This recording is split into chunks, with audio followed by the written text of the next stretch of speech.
जय हिंद बच्चों, welcome to Hindi grammar class and I am your Hindi teacher. बच्चों, आज हम सब इस वीडियो में जो पाठ पढ़ेंगे उसका नाम है संज्ञा, जिसे अंग्रेजी में क्या कहते हैं, नाउन। तो बच्चों, मैं आप सबको एक चित्र दिखाती हूँ। अब आप सब ध्यान से इस चित्र को देखिए। आपने कमरे में क्या क्या देखा? फ्रिज, पंखा, सोफ़ा, पलंग, खिलौना, टेलीविज़न, गुलदस्ता, मम्मी पापा, बिल्ली, खिड़की तथा स्नान घर। बच्चों, ये सभी किसी न किसी प्राणी, वस्तु या स्थान के नाम हैं। तो आइए बच्चों, इनका वर्गीकरण करते हैं। जैसे प्राणियों के नाम को अलग करते हैं, फिर वस्तुओं के नाम को और फिर स्थान के नाम को। तो बच्चों, आप क्या क्या देख रहे हो? प्राणियों में कौन कौन से प्राणी हैं? मम्मी, पापा और बिल्ली, ये प्राणियों के नाम है। अब वस्तुओं के नाम में, जैसा कि पहले मैंने बताया था, कौन कौन से वस्तु हैं, यानी फ्रिज, पंखा, चित्र, सोफ़ा, टेबल, टेलीविज़न, गुलदस्ता, ये सब वस्तुओं के नाम हैं। और स्थान के नाम में क्या क्या आएगा? घर और स्नान घर। तो देखिए बच्चों, घर के अंदर की तरह घर के बाहर भी हम बहुत सी चीज़ें देखते हैं और उनका भी कोई ना कोई नाम अवश्य होता है। जैसे हम कहीं घूमने जाते हैं, कहीं बगीचे में जाते हैं, तो वहाँ पे भी तो बहुत सी चीज़ें होती हैं, जैसे पेड़, फूल, बेंच, कुत्ता, तितली, बत्तख, आदमी व बच्चे। यानी बच्चों, घर के बाहर भी जो कुछ दिखाई दे रहा है उसका एक नाम अवश्य है। संसार में दिखाई देने वाले नामों के अतिरिक्त कुछ ऐसे भी नाम हैं जिन्हें हम न छू सकते हैं, न पकड़ सकते हैं और न ही देख सकते हैं। क्या आपने कभी ऐसा महसूस किया है कि कुछ चीज़ें ऐसी होती हैं? हाँ, होती हैं। जैसे बच्चों, मित्रता ऐसी चीज़ है जिसे हम सिर्फ महसूस कर सकते हैं। दही में जो खटास होती है, यानी दही की जो खटास है, उसे भी हम सिर्फ महसूस कर सकते हैं।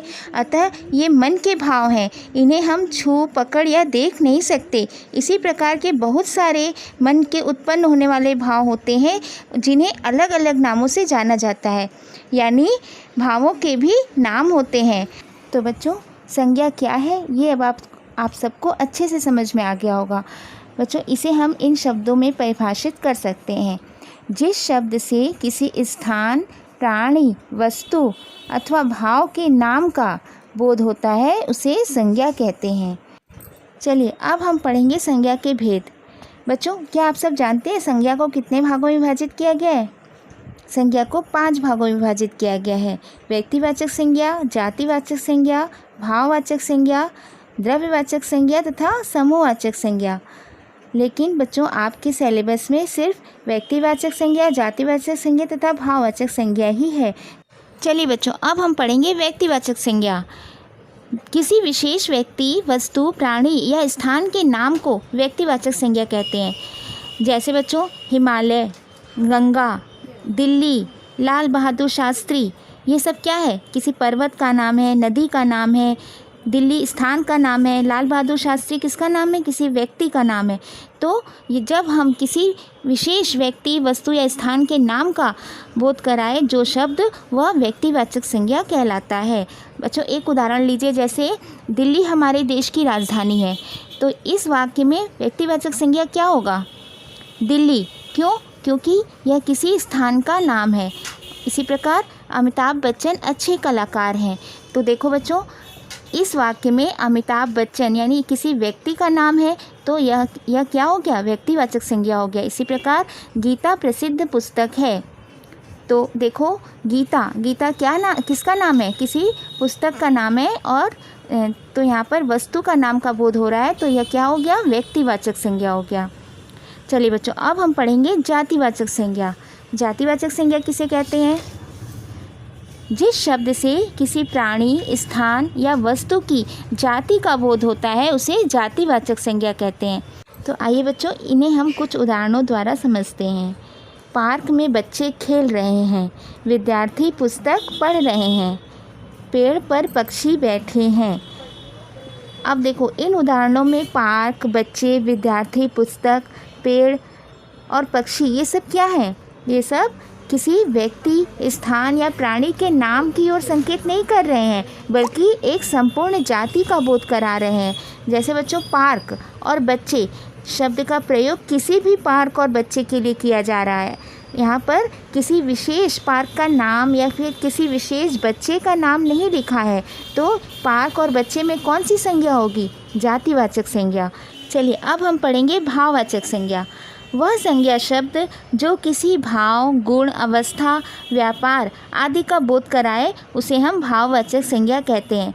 जैसे प्रेम, दया, क्रोध, ऊंचाई, अच्छाई, सुंदरता, पढ़ाई, बुढ़ापा, बचपन, खरीद, सत्य, न्याय इत्यादि।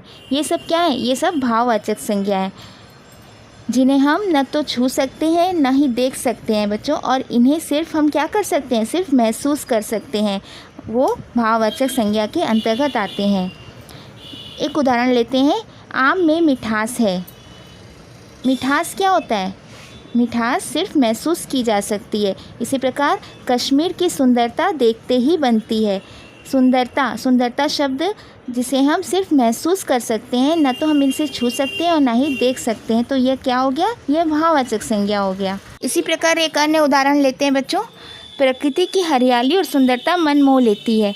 इस वाक्य में देखिए, हरियाली और सुंदरता मन के भाव तथा दशा को अभिव्यक्त कर रहे हैं, तो यहाँ पर भी भाववाचक संज्ञा होगी। भाववाचक संज्ञाओं की रचना। बच्चों ये चार्ट मैं आप सबको दिखा रही हूँ, इसे ध्यानपूर्वक देखिए। जातिवाचक संज्ञा द्वारा भाववाचक संज्ञा बनाना, यानी कुछ जातिवाचक संज्ञा शब्द दिए गए हैं और इसे हम किस प्रकार भाववाचक संज्ञा में बदलते हैं। बूढ़ा का क्या हो गया? बुढ़ापा। बच्चा का बचपन। ठग का ठगी। माता का मातृत्व। माता देखिए जातिवाचक संज्ञा है, लेकिन इसका भाववाचक संज्ञा में जब बदलेंगे तो मातृत्व हो जाएगा। इसी प्रकार और भी जातिवाचक संज्ञा शब्द दिए गए हैं, जिन्हें आपको भाववाचक में किस प्रकार बदलना है, इस चार्ट को ध्यानपूर्वक पढ़ना है, पढ़कर समझना है। अब है बच्चों सर्वनाम द्वारा भाववाचक संज्ञा बनाना।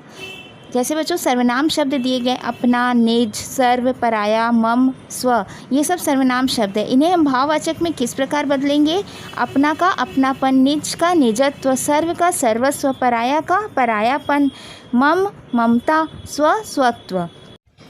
ठीक है। अब विशेषण शब्दों को भाववाचक संज्ञा में कैसे बदलेंगे? देखिए बच्चों, आलसी, सुंदर, लाल, महान, भिन्न, अच्छा, ये सब क्या है? विशेषण शब्द है।